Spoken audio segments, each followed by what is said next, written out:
Assalamualaikum warahmatullahi wabarakatuh. Selamat siang kawan FH. Senang sekali saya Dewi Cayandari. Hari ini bertemu lagi dengan kawan FH di podcast FHUB. Senang sekali hari ini FHUB, podcast FHUB kedatangan tamu yang sangat luar biasa, yaitu beliau Bapak Dr. Fahrizal Afandi SPSI SHMH. Senang sekali Pak, jujur saya senang sekali Pak Dr. Fahrizal berkenan hadir di podcast FHUB. Sehat ya Pak? Suatu kehormatan bisa kesini. Siap. Alhamdulillah sehat. Memang podcast FHUB menunggu Pak Fahrizal. Memang ini jam terbangnya luar biasa. Dan pasti kawan FH yang ada di rumah juga menunggu pendapat-pendapat beliau, sharingnya seputar rancangan kitab Undang-Undang Hukum Acara Pidana.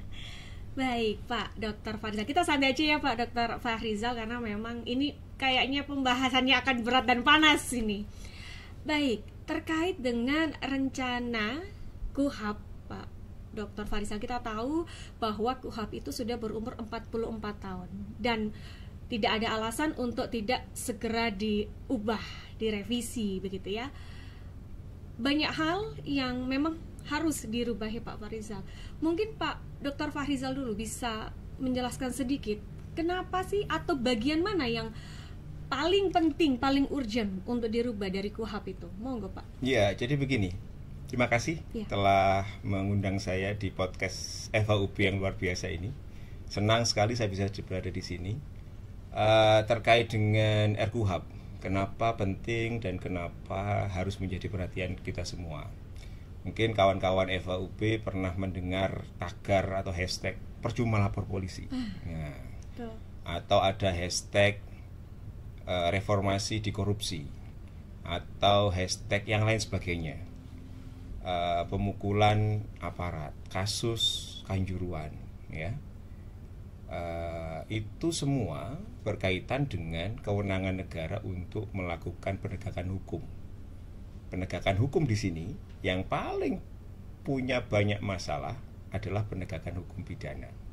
Apa itu penegakan hukum pidana? Kalau misalkan kita tiba-tiba kecurian, ya, kita sebagai korban, barang kita dicuri, kita harus melapor ke siapa? Kan kita melapor ke negara. Negara dalam hal ini diwakili siapa? Diwakili oleh lembaga yang namanya kepolisian. Ketika kepolisian mau menangkap, melakukan penyidikan ya, mencari siapa yang mencuri barang saya, mereka terikat oleh aturan. Aturannya namanya Kitab Undang-Undang Hukum Acara Pidana. Nah, itu kenapa kemudian KUHAP ini menjadi sangat penting untuk kita cermati, karena itu berkaitan dengan kebutuhan dasar kita, yaitu rasa keamanan. Ya. Jadi kita bisa merasa aman hidup di Indonesia tanpa ada ketakutan akan menjadi korban kejahatan, baik menjadi korban kejahatan dari masyarakat sekitar ataupun dari negara itu sendiri. Nah, jadi semangat KUHAP ini, jangan sampai negara itu, dalam hal ini aparat penegak hukum, kepolisian, kejaksaan, pengadilan, bahkan lembaga pemasyarakatan itu, ketika melakukan penegakan hukum itu malah melanggar hukum. Iya, baik, menarik ini ya. Memang tadi menarik Pak Fahrizal bilang jangan sampai sudah jatuh tertimpa tangga. Memangnya seperti itu Pak? Seringnya, kebanyakannya. Nah ini pasti pemirsa kawan Eva nih, kenapa kok itu sering kali di highlight? Ya karena banyak sekali report, ada research yang dilakukan oleh teman-teman ya, Lembaga Bantuan Hukum YLBHI. Bahkan saya ini dosen hukum pidana ya, sejak 2008 itu hampir tiap bulan itu nguji tesis, skripsi, bahkan disertasi. Highlightnya itu problem-problem hak asasi manusia, problem-problem pelanggaran hukum yang dilakukan oleh aparat penegak hukum.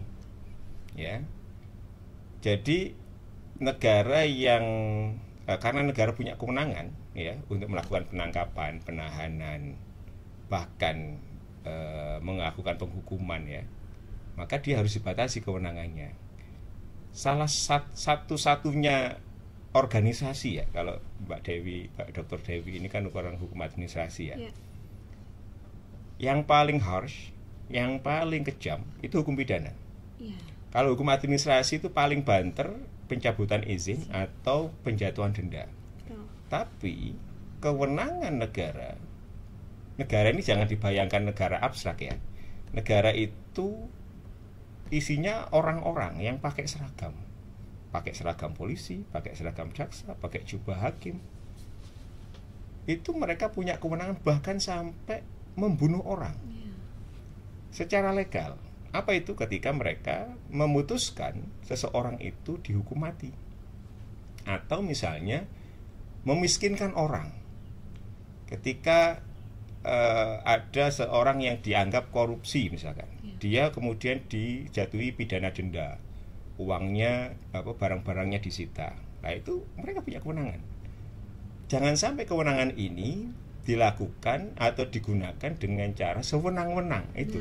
Itu yang menjadi tujuan utama dari Kitab Undang-Undang Hukum Acara Pidana, untuk memastikan bahwa pelaksanaan penegakan hukum pidana itu dilakukan secara due process, sesuai dengan hukum.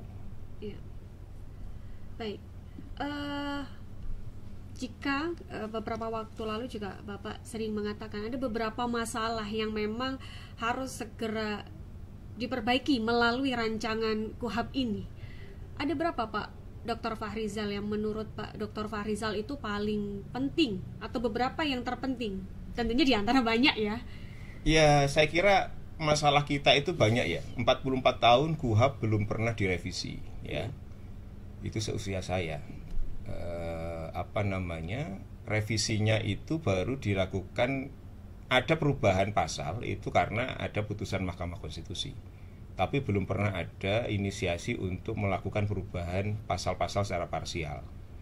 Usaha untuk melakukan reformasi KUHAP itu sebenarnya sejak tahun 2000 awal-awal reformasi ya. Kita tahu KUHAP ini adalah produk Orde Baru. Fitur-fiturnya itu banyak fitur yang sangat authoritarian, ya, sangat represif. Makanya kemudian orang bisa ditangkap, bisa ditahan tanpa izin pengadilan. Nah ini yang kemudian kita advokasi sekarang. Banyak sekali kemudian di kasus-kasus adat misalnya ya, tiba-tiba ada tokoh masyarakat adat dijemput oleh orang tidak dikenal, tiba-tiba 7 hari kemudian dilepaskan, dia baru dari kantor polisi. Lah ini kan penangkapan yang tidak sah, itu kan sama dengan penculikan. Iya. Iya kan?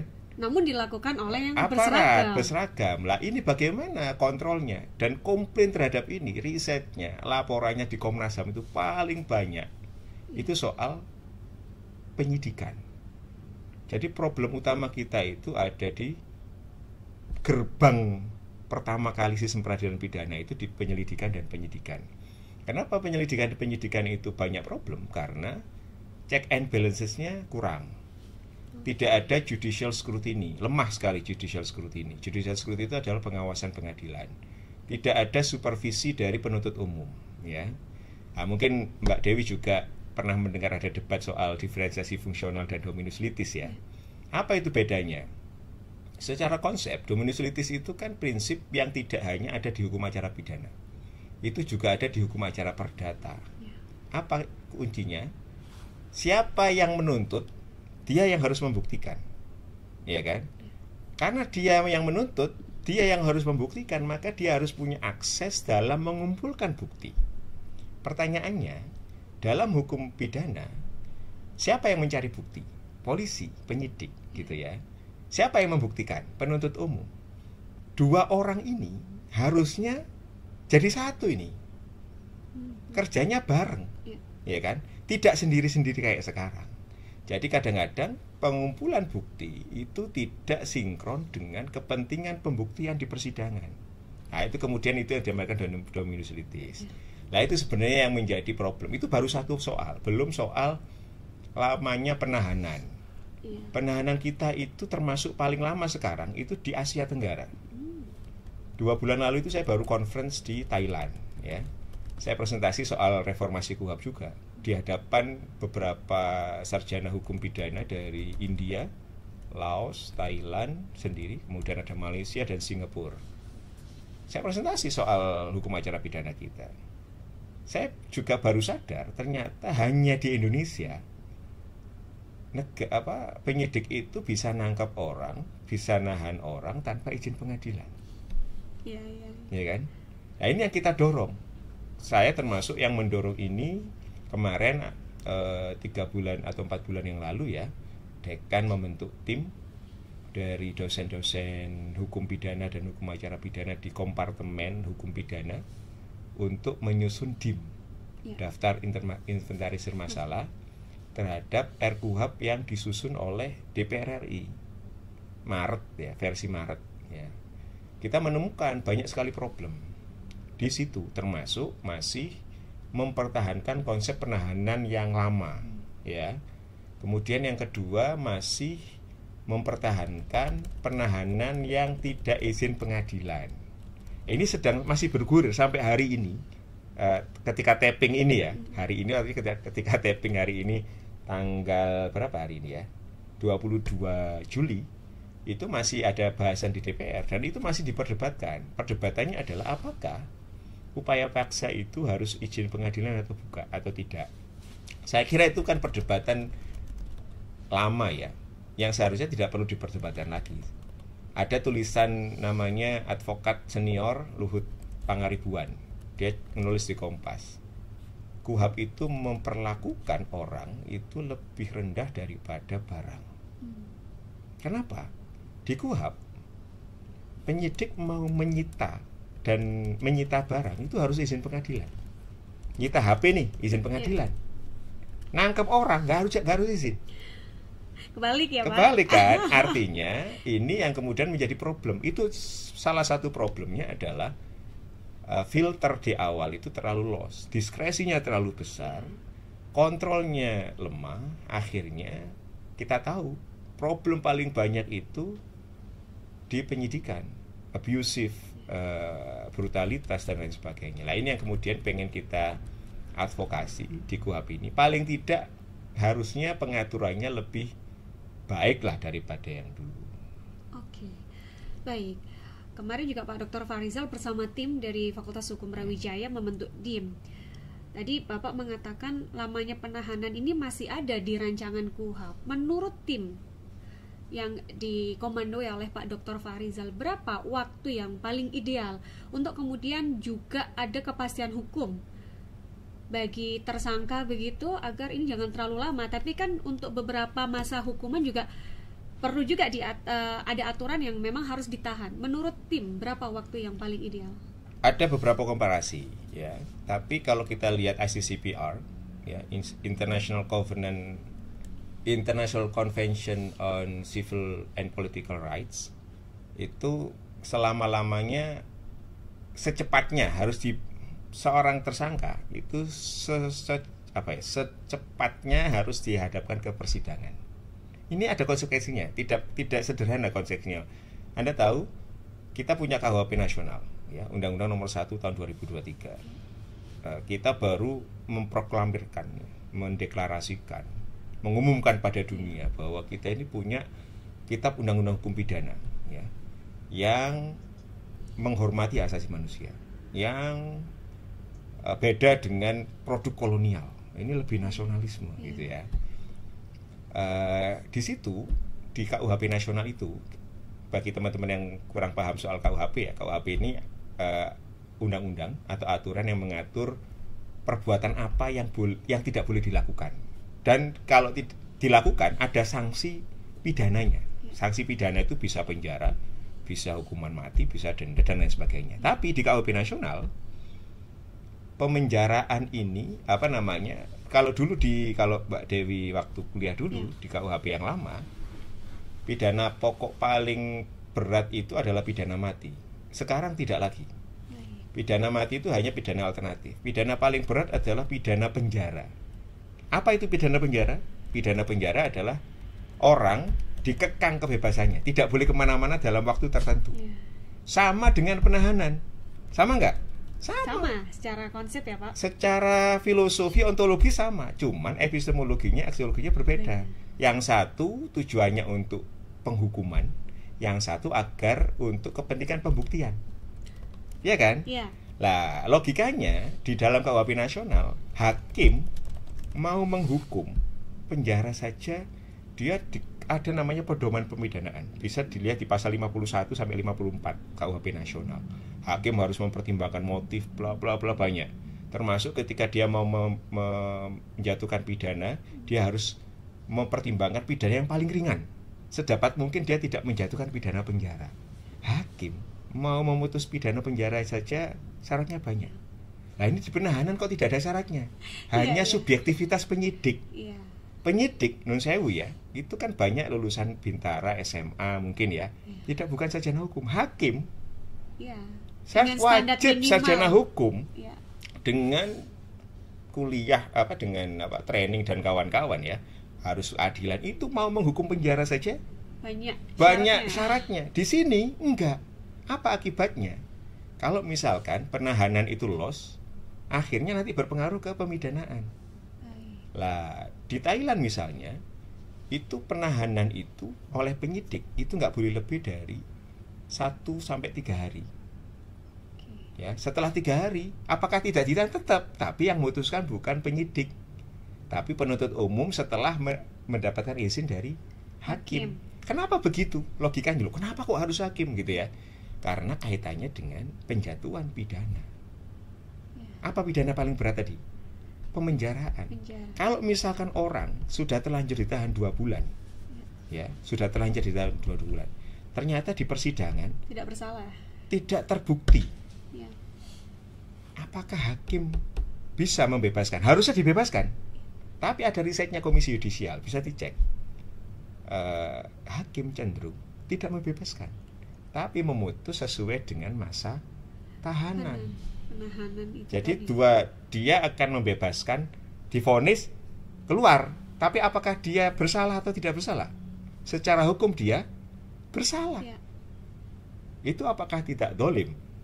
Nah, itu pertanyaannya. Kenapa kemudian penahanan itu harus diperketat? Diperketat itu tidak hanya soal syaratnya, tapi karena di KUHP nasional ini pemenjaraan itu ada kaitannya dengan penahanan, ya, maka hakim harus aktif sejak awal. Ini namanya pre-factum, tidak hanya post-factum. Sekarang konsepnya kan post-factum hakim. Hakim itu kalau misalnya ada komplain, baru pra-peradilan, gitu kan. Itu pun kita tahu yang bisa mengakses pra-peradilan itu hanya orang-orang yang punya modal baik, ya, punya secara ekonomi dan pengetahuan bagus. Tapi kalau tukang becak, berani nggak dia pra-peradilan? Nggak mungkin berani. Kalau kata orang Jawa nggak ada bondonya. Nggak ada bondonya. Sekarang untuk mendatangkan Bu Dewi sebagai ahli di pengadilan berapa? Kan susah. Siap. Ya, memang itu kalau kata orang zaman sekarang anomali gitu ya, Pak Dr. Farizal. Ada kepentingan tersangka. Kita tahu bahwa tersangka juga harus kita tetap diperhatikan hak-hak asasi manusia yang melekat pada dirinya. Ide tentang memperketat pengaturan mengenai masa penahanan begitu. Bagaimana kemudian dengan kalau harusnya hakim harus hadir sejak awal? Apa yang ada di bayangan Pak Dr. Farizal dan tim melihat nanti proses beracara akan aktif sejak awal? Sekarang saja di pengadilan-pengadilan dengan antrian sidang yang begitu padat, bagaimana kalau itu harus ada kewenangan hakim yang sudah masuk dari awal, Pak Dr. Farizal? Itu akan menambah, dalam tanda kutip, pekerjaan hakim akan dari awal begitu. Apakah ada solusi lain atau seperti apa? Ini kan politik hukum ya. Siap. Seperti ketika Presiden Prabowo memutuskan makan bergizi gratis. Apa bedanya?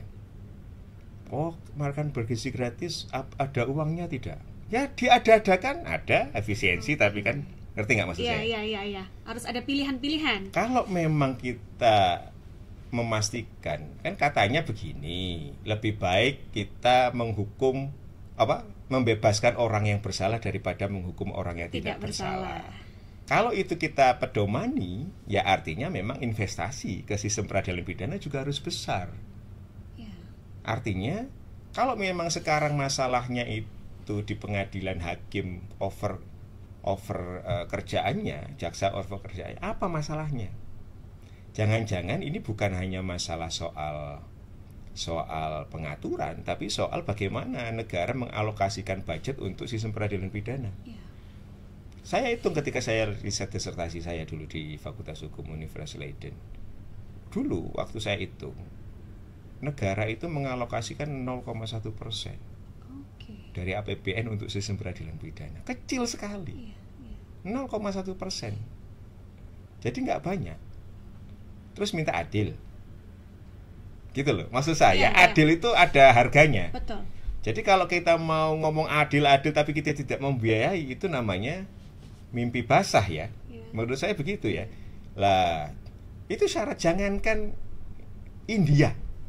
Ya ini kemarin saya juga, India saja orang penahanan itu harus izin hakim. India loh, Tuan Takur. Ya kan? Dan mereka itu baru mereformasi KUHP-nya, dan mereka baru 2024 kalau tidak salah ya. Mereka punya 3 kitab kodifikasi baru. Kitab Undang-Undang Hukum Pidana, Kitab Undang-Undang Hukum Acara Pidana, dan Kitab Hukum Pembuktian sendiri. Ada 3. Baru kemarin mereka mereka sahkan dan berlakukan bersamaan.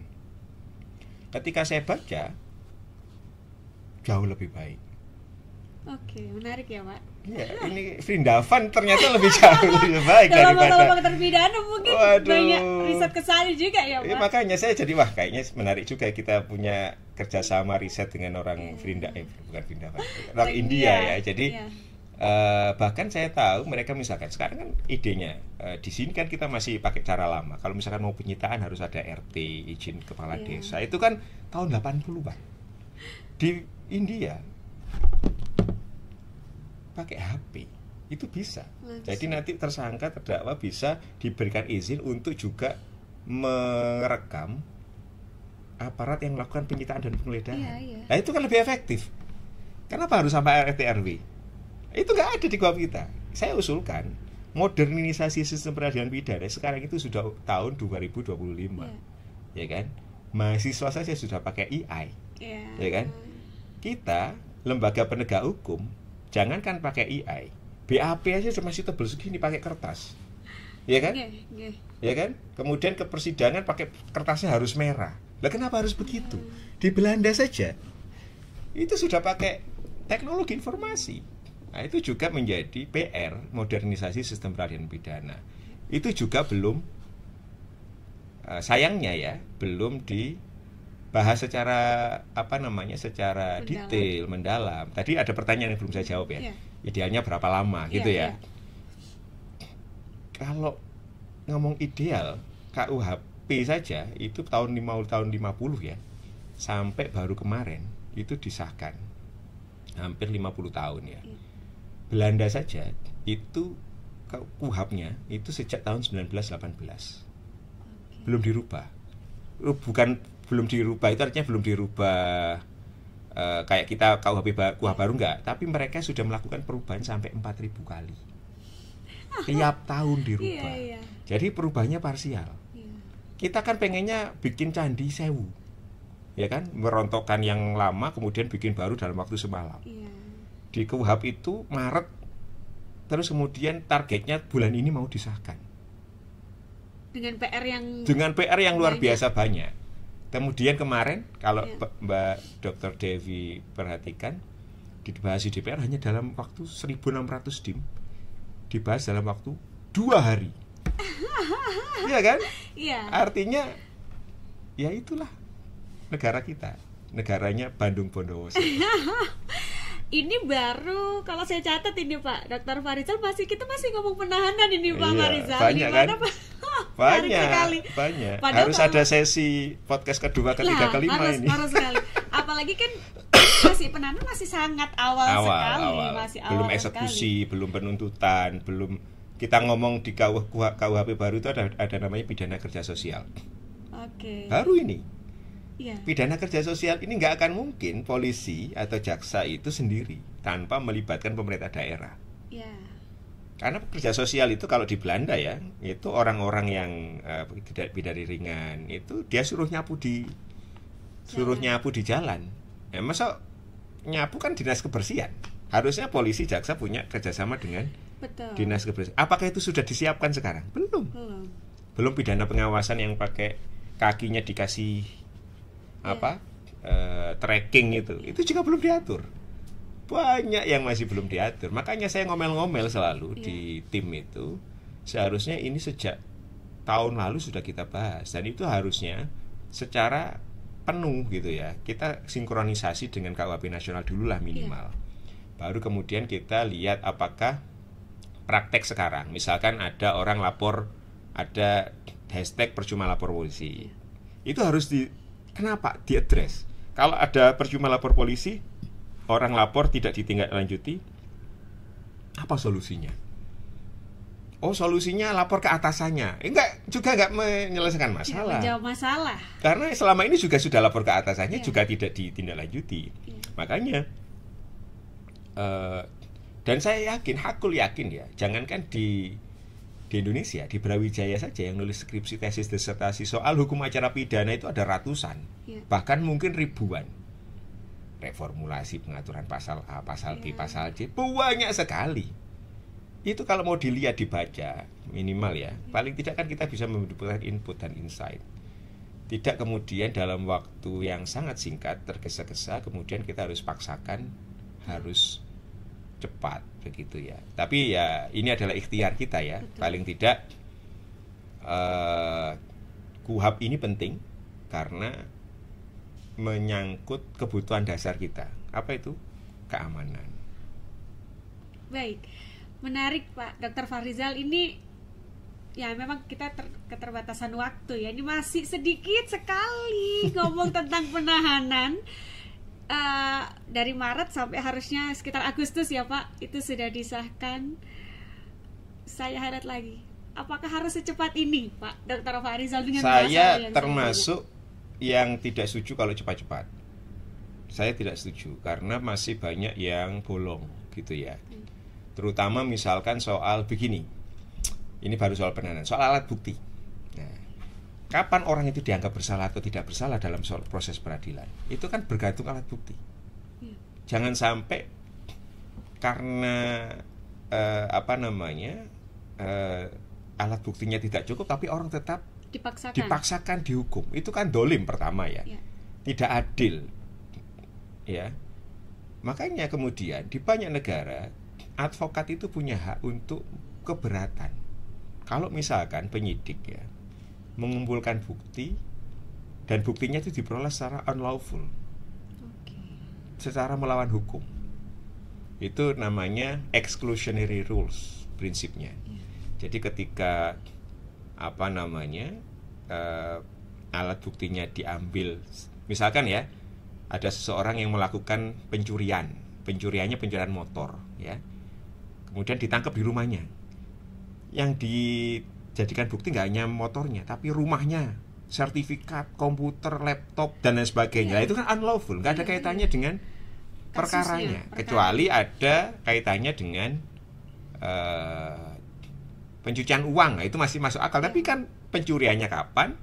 Kan gampang ya. Misalkan pencuriannya 2 Oktober 2025, sertifikatnya 5 Januari 2023. Gak mungkin dong pencucian uang dari itu.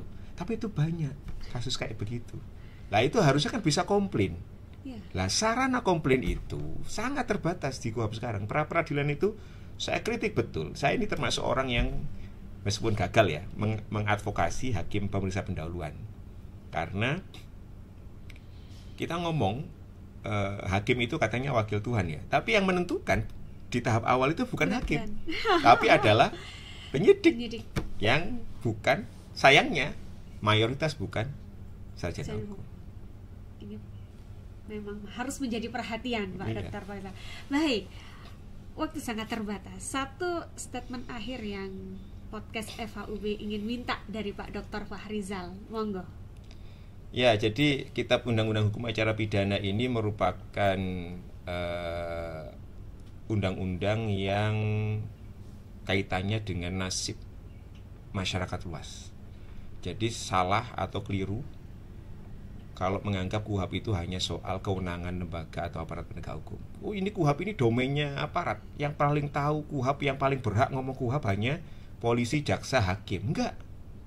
Karena yang akan menjadi objek dari KUHP itu adalah kita semua masyarakat. Saya, Anda ketilang polisi ya juga pakai KUHP, ya kan? Anda naudzubillah min dzalik kena kasus kejahatan juga dasarnya KUHP. Jadi KUHP ini adalah masalah kita bersama. Dan kewajiban kita mengawal agar KUHP ini benar-benar mewujudkan dan menjamin keadilan bagi semua masyarakat Indonesia. Siap, amin, amin. Ini tentunya harapan kita semua nggih Pak Dr. Farizal ketika memang nanti KUHP itu yang baru yang sedang dibahas ini betul-betul setidaknya bisa mengakomodir sebagian besar kepentingan masyarakat. Terima kasih Pak Dr. Farizal sudah berkenan hadir di podcast FAUB, dan tentunya dan harusnya ini bukan yang terakhir ya Pak Dr. Farizal, karena ini masih banyak.